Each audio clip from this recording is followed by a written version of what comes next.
montagne de l'Éternel. L'Église, écoute-moi.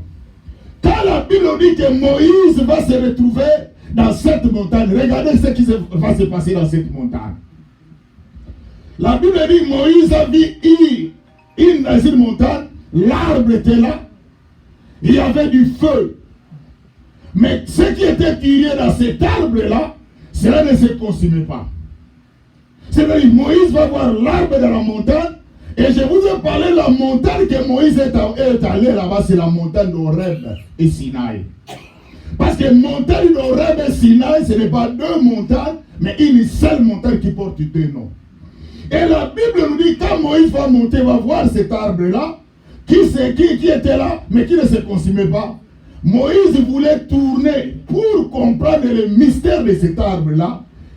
De là qu'il va entendre une voix qui va l'appeler Moïse. Je vais dire à quelqu'un, Moïse était curieux de voir que même Dieu le connaissait. Dieu va le citer par son nom. Et je vais dire à quelqu'un, ma soeur, mon frère, même si les gens de ce monde ne te connaissent pas, même si les gens de ce monde ne te font pas attention, mais le Dieu que nous servons te connaît. Le Dieu que nous servons, il te connaît, plus que même les gens, plus que même ta famille, plus que même tes amis. Et la Bible nous dit, dans cet arbre-là, c'était un langage que Dieu voulait parler à Moïse. Le langage était, Moïse, l'arbre représentait Israël. Le feu représentait la souffrance. Et qui ne se consumait pas, Dieu voulait dire que malgré la souffrance de mon peuple en Égypte, ils ne seront pas exterminés. L'Église, regardez pourquoi je suis en train de vous parler que Dieu va poser la question à Moïse. Qu'est-ce que tu as dans ta main? Qu'est-ce que tu as dans tes mains? Ma soeur, Dieu a créé toute personne pour un but. Lorsque Dieu t'a mis sur cette terre, ne te sous-estime pas. Ne te déconsidère pas. Même si les gens ne te donnent pas de la valeur, même si les gens ne te considèrent pas, laissez-les, oubliez-les. Regarde la direction que Dieu te donne, regarde la direction que Dieu te montre, parce que tu as une mission que Dieu t'a placée sur cette terre. Et la Bible nous dit que Moïse était le libérateur. Mais Dieu lui pose la question, qu'y a-t-il dans tes mains? Regardez l'Église. Moïse va répondre dans le verset 17. D'abord dans le verset 2 que je vous ai dit, l'Éternel lui dit, qu'y a-t-il dans ta main? Il répondit, une verge. Moïse répond à Dieu, j'ai une verge, j'ai un bâton. Mais Moïse n'avait pas tout répondu. Pour Moïse, il voulait montrer à Dieu ce qu'il détenait. Mais il oubliait que Moïse avait plus que les bâtons. Moïse avait oublié qu'il avait plus que la verge. Mais c'est ce que nous vivons aujourd'hui, l'Église. Il y a des fois, nous nous montrons comme si que je n'ai que l'intelligence, je n'ai que la sagesse. Mais laisse-moi te dire, tu as plus que même ce que tu penses que tu as. Voilà pourquoi même si vous lisez dans la Bible, rappelez-vous de cet enseignement que je vous ai prêché. Dieu créa l'homme. Et Dieu le plaça dans le jardin d'Éden. Dieu va donner le nom qu'à 5 objets. Le reste, Dieu dit à l'homme de donner le nom à tous. Voilà pourquoi même Dieu nous considère plus que nous-mêmes. Nous-mêmes, nous ne savons pas la valeur que nous avons. C'est pour cela qu'il y a des fois, moi ça m'étonne, lorsque je vois les gens, vous êtes dans le souci. Pourquoi on ne me considère pas? Pourquoi ces gens ne me parlent pas? Pourquoi les gens ne me font pas attention? Laisse-moi vous dire l'Église. Le monde que nous vivons, il y a les hauts et les bas. Aujourd'hui, les gens veulent faire attention à toi. Demain, les gens vont t'oublier. Même dans nos familles, même quelqu'un qui t'a fait du bien aujourd'hui, demain, si tu oublies, tu lui fais du bien, il t'oublie. C'est pour cela que je vais donner conseil aux gens. Ne cherchez pas l'approbation humaine. Ne cherchez pas que les hommes de ce monde vous accompagnent, mais laissez le Seigneur notre Dieu nous accompagne. Regardez l'Église. J'ai parlé aussi à l'Église que lorsque Moïse a répondu, Seigneur, j'ai qu'un bâton, j'ai aucun bâton, j'ai qu'une verge. Moïse avait oublié qu'il y avait plus que la verge. Regardez maintenant. Dans Exode. du chapitre 4. Regardez du verset 19 et du verset 20. Toujours dans les versets, dans le chapitre 4. L'Éternel dit à Moïse, dans le verset 2, Moïse avait répondu, qu'est-ce qu'il a dans ses mains? La verge. Mais regardez maintenant, Dieu veut démontrer à Moïse qu'il y a plus que la verge. Dans le verset 19, l'Éternel dit à Moïse, en mendiant, va, retourne en Égypte, car tous ceux qui en voulaient à ta vie sont morts. Parce que je vous ai parlé qu'il y a des gens qui cherchaient la vie de Moïse, parce que Moïse avait fait mourir aussi quelqu'un. Il y a des gens qui en voulaient à sa vie. Comme Dieu qui voit tout, Moïse ne voit pas, mais Dieu voit même les gens qui sont de l'autre côté. Voilà pourquoi l'Église, même tes ennemis, même ceux-là qui font des projets contre toi, même ceux-là qui ne t'aiment pas, même ceux qui sont en train de se liguer contre toi, ne t'en faites pas. Toi, ton problème, accroche-toi seulement à Dieu, parce que Dieu va t'orienter, parce que lui voit même les gens qui t'aiment et même les gens qui ne t'aiment pas. Voilà pourquoi l'Église, Dieu parle à Moïse. Retourne maintenant. Les gens qui en voulaient à ta vie ne sont plus en vie, sont morts. Dieu lui informe, parce qu'il avait peur. Regardez dans le verset 20. Moïse prit sa femme et ses fils, les fit monter sur des ânes et retourna dans le pays d'Égypte. Il prit dans sa main la verge de Dieu. Et regardez l'Église. Il prit dans sa main la verge de Dieu. Auparavant, cette verge n'était pas une verge de Dieu. C'était une verge parce que tout berger a des choses dans ses mains. Il a le bâton, il a la houlette. Ça, c'est deux choses que le berger a toujours. Le bâton, c'est pour la direction. La houlette, c'est pour la discipline. Voilà pourquoi même la Bible nous dit, dans l'hébreu, Dieu châtie celui qui aime. Un enfant de Dieu, si Dieu t'aime, il va te faire retourner dans la bonne voie. Mais si vous constatez dans votre vie, vous marchez dans le péché, vous marchez dans l'hypocrisie, vous ne sentez pas la main de Dieu pour vous faire retourner dans la bonne voie, c'est-à-dire vous n'avez pas Dieu dans votre vie. Parce que Dieu, la Bible dit, il châtie celui qu'il aime. Il dit, dans le verset 20, Moïse prit sa femme et ses fils, il fit monter sur les ânes et retourna dans le pays d'Égypte. Il prit dans sa main la verge de Dieu. Il appelle cette verge maintenant, ça devient la verge de Dieu. Regardez l'Église, Dieu peut transformer la même ou le même outil que tu as, Dieu peut le transformer pour donner une autre valeur, pour une autre mission. Moïse avait la même verge pour donner la direction aux brebis, pour encadrer les brebis, parce que lui était le berger.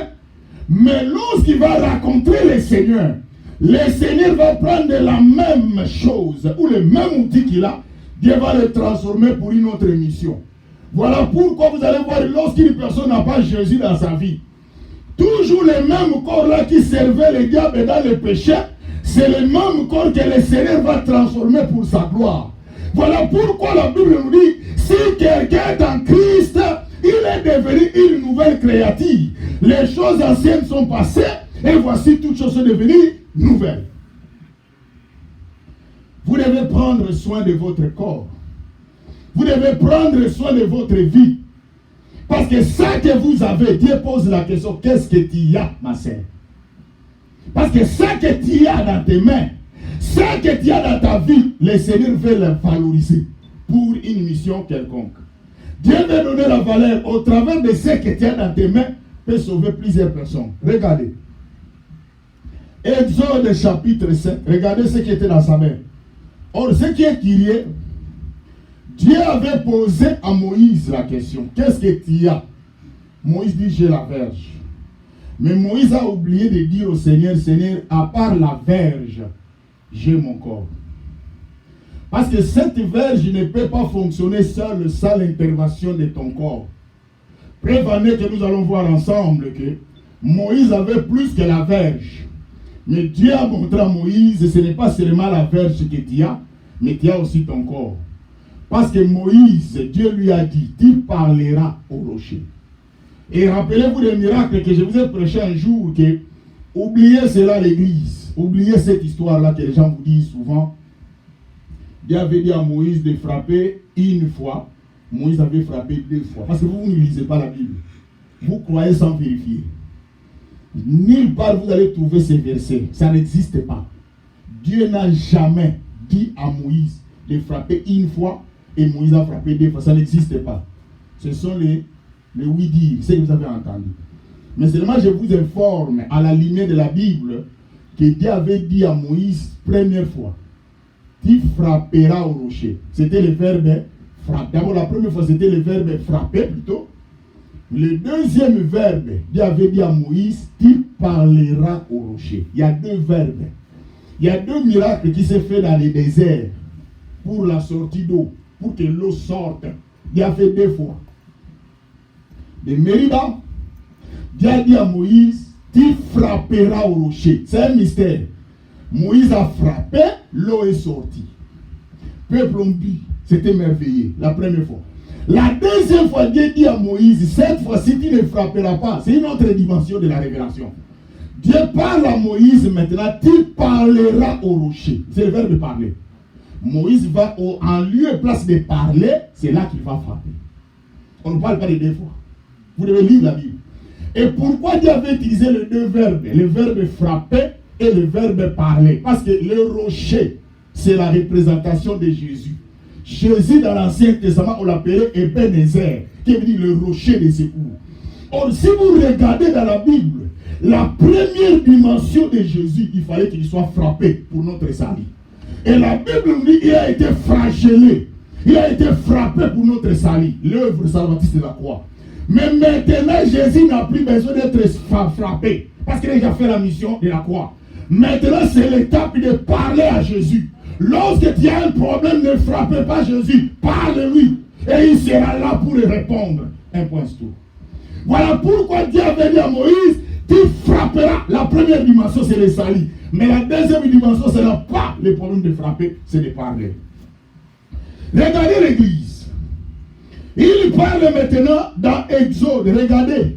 Moïse parlait avec la main. Il porta dans sa main avec la verge de Dieu. Est-ce que rappelez-vous que Dieu avait dit à Moïse, je vais te faire retourner en Égypte, mais je te ferai Dieu devant Pharaon. Quand Dieu utilise le mot Dieu, parce que la Bible que nous lisons est écrite dans 3 langues, est écrite en hébreu, en araméen et puis en grec. Quand Dieu parle, je te ferai Dieu, mot Dieu en hébreu comme en grec, qui veut dire puissant. Or, quand Dieu parle, je te ferai Dieu devant Pharaon, il voulait tout simplement dire, je te ferai puissant devant Pharaon. C'est pour cela que vous allez voir que quand Moïse faisait des miracles, les gens ne le voyaient pas comme Moïse, mais les gens le voyaient comme Dieu. Parce que Dieu l'a rendu Dieu, c'est-à-dire puissant, pour la libération du peuple d'Israël. Et rappelez-vous que les enfants d'Israël, lorsqu'ils étaient en Égypte, on ne les appelait pas les Israéliens, on les appelait les Hébreux. Or, mot hébreu qui veut dire étranger. Voilà pourquoi l'église, vous devez savoir qu'ici, cette terre, même Colossiens a dit, nous sommes des étrangers sur cette terre. Un jour, nous allons quitter cette terre. 3 questions. Comment, quand et où? On ne sait pas. La réponse est réservée à Dieu. Voilà pourquoi l'église, si vous venez pour chercher Dieu, il faut éviter que c'est quelqu'un qui est à gauche, à droite de toi, de te distraire. Donne ta vie à Jésus, donne ta vie au Seigneur pour le salut de nos âmes. Parce que tout ce que nous avons sur cette terre, un jour, nous allons le laisser. C'est pour cela que vous voyez même quand quelqu'un veut rendre l'âme dans l'hôpital, il fait des manœuvres. Toutes les manœuvres là, vous voyez, il ne voulait pas partir. Il veut rester. Mais un enfant de Dieu, lisez dans la Bible, vous allez voir les enfants de Dieu qui ont rendu l'âme. Ils rendaient l'âme par leur propre gré. C'est pour cela même Jésus, la Bible l'appelle qu'il est mort surnaturellement. Est-ce que vous savez cela? Jésus est mort surnaturellement. Pourquoi? Seule la personne qui est morte surnaturellement, c'est Jésus. Pourquoi? Lui-même a rendu l'âme. Donc lui-même dit, Père, je remets mon esprit. Quand même dans d'autres versions parle de l'âme et de l'esprit. Un jour, je vous ai parlé, ce sont des mots synonymiques. À la place de l'âme, d'autres appellent esprit. À la place de l'esprit, on appelle l'âme. C'est la même chose. Mais le problème, c'est quoi? Il dit, Père, je remets mon esprit. Lui-même, il remet. Mais nous, nous ne remettons pas. On nous prend ça. C'est pour cela, vous voyez quelqu'un au lit, il ne veut pas partir. Regardez Étienne, dans Actes des Apôtres, qu'on appelle communément l'acte du Saint-Esprit. Et la Bible nous dit, quand on est en train de lapider Étienne, il y a des gens qui les lapidaient, mais le pierre n'atteignait pas Étienne. C'était la gloire de Dieu. Jusqu'à ce que lui-même va décider, en disant, Seigneur, laisse que ces pierres m'atteignent. Et c'est alors qu'il est mort. Un enfant de Dieu, quand son temps est arrivé, il ne veut pas faire des efforts. Et je vais dire à l'église, la gloire qui nous attend est plus que cette gloire que vous ne savez pas. Mais le diable vient nous tromper parce que nous voyons les maisons, nous voyons des voitures, nous pensons que ce que nous voyons sur cette terre est plus que ce que nous allons voir un jour. Non, l'église. Ce qui nous attend est plus que ce que nous avons aujourd'hui. Voilà pourquoi le diable nous combat. Il sait que lui, il a raté cette gloire. Il ne peut pas nous laisser vivre cette gloire. Rappelez-vous, dans Apocalypse 12, 12, il dit, le diable a été précipité, animé d'une grande colère, sachant qu'il a peu de temps. Quelqu'un qui est descendu avec la colère, qu'attendez-vous en retour? Quand quelqu'un est arrivé dans votre maison avec du colère, qu'attendez-vous? La destruction. Voilà pourquoi la Bible l'appelle dans Jean 10, 10. Les voleurs ne viennent que pour faire trois choses: dérober, égorger et voler. Les trois choses, si un vrai voleur, il accomplit trois choses. Regardez même dans les télévisions que vous regardez. Si quelqu'un entre dans votre vie, s'il ne vous vole pas, il vous tue. C'est comme ça. S'il ne vous tue pas, il vous vole. S'il ne vous vole pas, il vous détruit. C'est ça le travail du diable. Voilà pourquoi l'église, nous avons besoin de Jésus dans notre vie. Parce que le Seigneur, c'est lui qui accorde la paix. Pour aller terminer. Exode chapitre 7. Or, le problème de Moïse, c'est tout simplement, Moïse avait le corps. Dieu va utiliser la bouche de Moïse, Dieu va utiliser la main de Moïse, Dieu va utiliser la voix de Moïse. Donc Moïse avait plus que la verge. Et aujourd'hui, je pose la question à tout le monde de l'église. Qu'est-ce que vous avez? Moïse avait tout, mais il va présenter à Dieu qu'un échantillon. Or, Dieu lui pose la question, qu'y a-t-il dans ta main? Au lieu de dire, Seigneur, j'ai la verge, j'ai aussi mon corps, parce que c'est ma main, c'est mon corps qui détient la verge. Or, Dieu voulait utiliser non seulement la verge, il voulait utiliser aussi le corps de Moïse. Regardez Exode chapitre 7, l'église. Ce qui est plus important, peuple de Dieu. Dieu te pose la question pour cette année, qu'est-ce que tu as dans tes mains? Dieu veut faire quelque chose dans ce que tu as. Et je parle à l'église, ce que nous avons, Dieu veut l'utiliser pour l'intérêt des autres. Exode chapitre 7. Regardez le premier miracle. Il y en a beaucoup plutôt, ce n'est pas le premier. Exode chapitre 7, du verset 8 à 12. L'Éternel dit à Moïse et à Aaron, si Pharaon vous parle et vous dit, faites un miracle, et tu diras à Aaron, prends ta verge et jette-la devant Pharaon. Elle deviendra un serpent. Moïse et Aaron allèrent auprès de Pharaon. Il fit ce que l'Éternel avait ordonné. Aaron jeta sa verge devant Pharaon et devant ses serviteurs et devint un serpent. Donc Dieu savait déjà ce que Pharaon va faire. Regardez ce qui est merveilleux l'église. Dieu savait le miracle anticipatif. C'est-à-dire, Dieu quand il envoie son serviteur, il sait déjà ce qu'il va faire. Voilà pourquoi l'église, tout ce que nous vivons sur cette terre est déjà préparé. Tout se fait la nuit. Est-ce que vous savez même, il y a un proverbe qui dit on enterre la nuit. Tout ce que nous faisons même pendant l'enterrement, si quelqu'un est mort, pendant l'enterrement, tout se fait la nuit, pas la journée. La journée, c'est l'accomplissement. C'est pour cela même dans notre vie, l'église, je vous ai montré que vous devez apprendre à prier la nuit. Et même si vous regardez dans la Bible, vous allez voir la plupart de tous les gens qui ont servi Dieu dans l'Ancien Testament, en commençant même de David et tout le monde, ils y priaient la nuit. Et c'est significatif. Et ce qui est curieux, quand j'ai essayé de faire le calendrier juif, les calculs, parce que je vous ai parlé que les Juifs ont 13 mois, nous avons 12 mois. Et ils ont 12 heures, nous avons 24 heures. Et c'est ce qui fait que vous allez voir même quand mon mari, là Juliette à Paris, si vous regardez les mois que l'ange a apparu à Marie, et là, le temps que Marie a mis au monde, si vous calculez, Jésus ne serait pas un enfant normal. Mais tout ça parce que vous calculez selon le calendrier, notre calendrier. Mais le pauvres, il faut calculer selon leur calendrier. Et c'est pour cela que même vous allez voir Jésus. Jésus est mort, est enterré. Jésus est mort le vendredi. Il a rendu l'âme à 17h. Il restait 1 heure du temps pour atteindre le sabbat. Et ce qui est curieux, Jésus va ressusciter le dimanche. Et si vous calculez le vendredi et le dimanche à 17h, quand il mort, ça paraît comme si Jésus n'a pas fait 2-3 jours.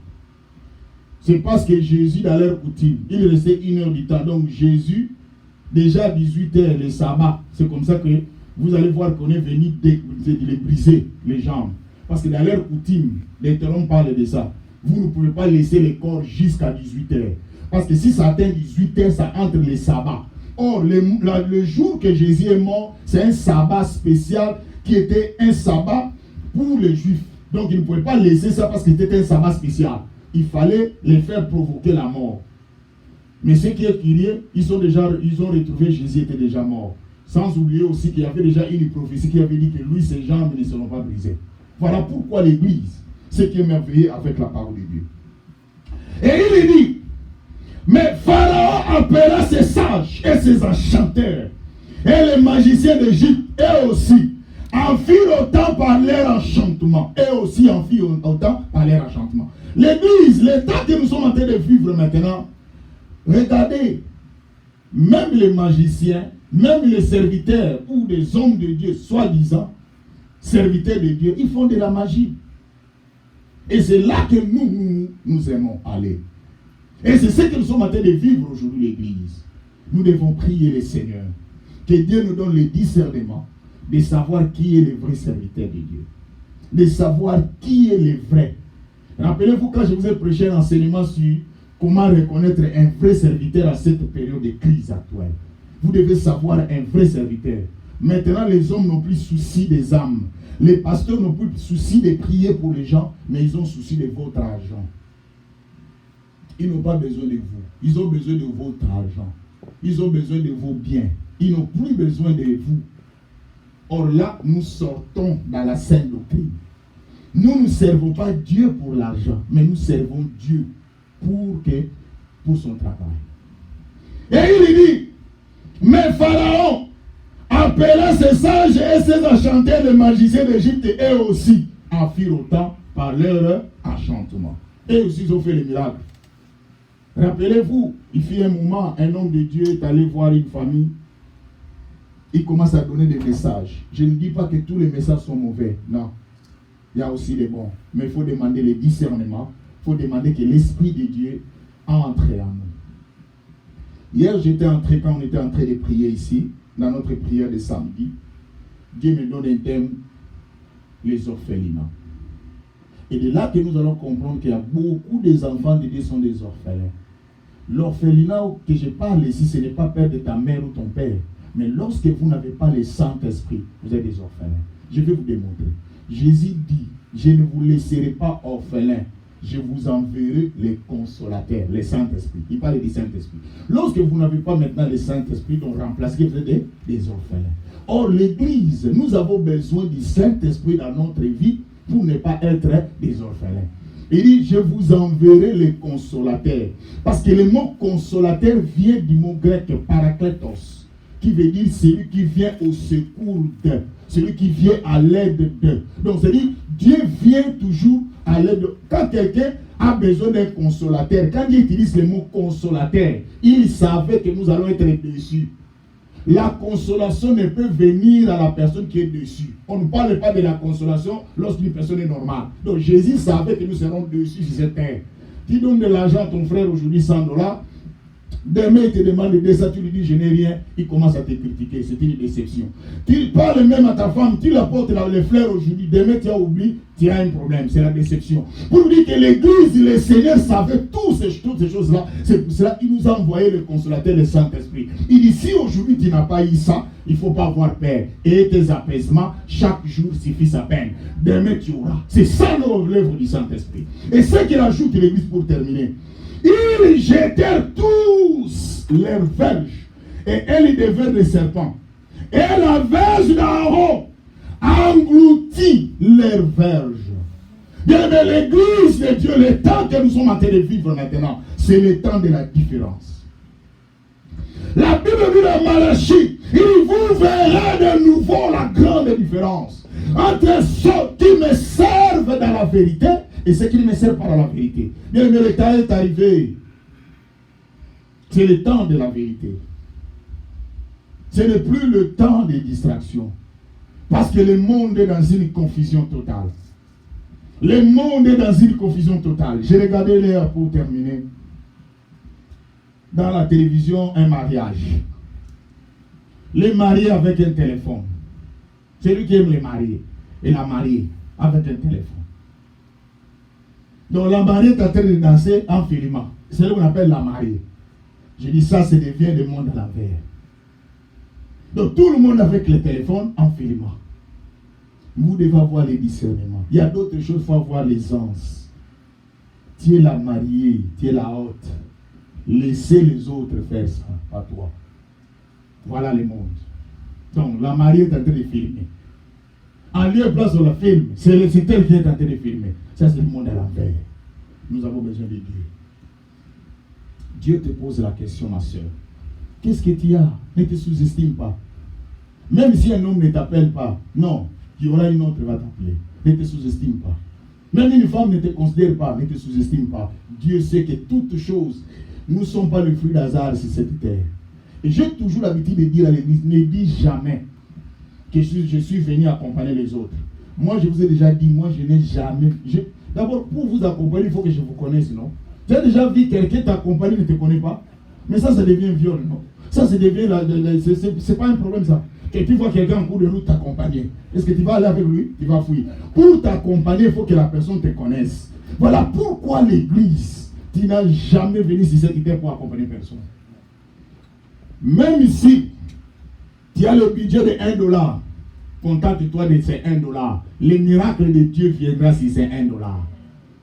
Il ne faut jamais. Vous savez ce qui nous tue aujourd'hui? Nous ne sommes pas sûrs de nous-mêmes. Il y a une sœur qui était partie, elle a entendu les gens dire que non, si tu as les coups longs, ce sont des gens qui ne dirent pas sur la terre, ils meurent vite. Et la sœur est allée dans un miroir, elle commence à regarder son cou, il dit, c'est comme si c'est long, c'est comme si c'est pas long. Elle a aussi quitté cette terre. Laisse-moi vous dire l'église. Je vais vous dire que Dieu te pose la question, cette année 2023, qu'est-ce que tu as dans ta main? Qu'est-ce que tu as? Ce que tu as, c'est là que le miracle de Dieu va commencer. Le miracle de Moïse est venu par la verge qu'il avait. C'est là que Dieu va faire le miracle. Vous voyez, non? Il a jeté son bâton. Et la Bible dit son bateau va avaler les autres bâtons. C'est le miracle de ce qu'il avait en main. Et je vais dire à quelqu'un, ce que tu as dans tes mains, c'est là que le miracle de Jésus va commencer dans ta vie. Nous allons fermer nos yeux, nous allons nous lever pour prier. Ma sœur, lève-toi. Dieu te pose la question, qu'est-ce que tu as dans tes mains? Je ne sais pas. Tu peux dire, Seigneur, j'ai l'intelligence, j'ai la sagesse, j'ai l'argent, j'ai la beauté, j'ai tout. Mais moi je te dis, ne te sous-estime pas. Ce que tu as, c'est ce que le Seigneur fera dans ta vie. Et au travers de toi, beaucoup de gens vont voir la délivrance et la solution dans leur vie. Je veux que tu fermes tes yeux, vois la présence de Jésus. Parle à Dieu. Que le Dieu de la Bible t'accompagne. Ma soeur, je veux que tu parles au Seigneur. Dis, Seigneur, ce que j'ai, c'est ce que je vais te présenter pour que le miracle vienne dans ma vie. Dans le nom de Jésus. Prie le Seigneur.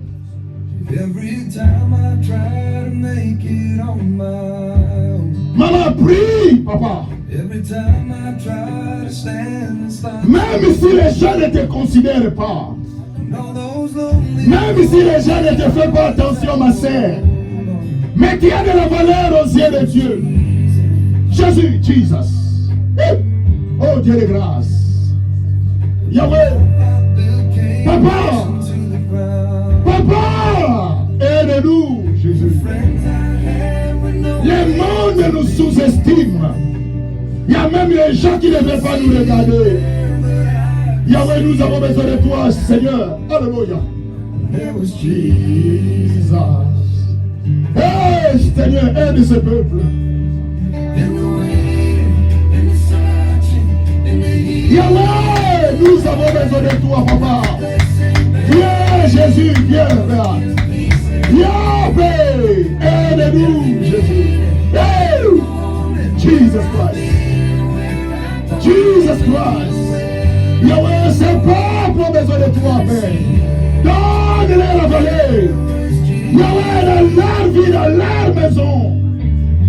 Là où les gens ne les considèrent pas, ils ont de la valeur aux yeux de toi. Père, il n'y a que toi l'Éternel, notre Dieu, Jésus. Il n'y a que toi le Seigneur de grâce. Manifeste-toi, Jésus. Aide-nous, Seigneur. Merci, Père. Merci, Jésus. Yahweh, aide ce peuple, Seigneur. Alléluia. Oh, l'Éternel, notre Dieu, papa. Yahweh, marche avec nous. Yahweh, marche avec ce peuple. Yahweh, que notre vie être dans la différence.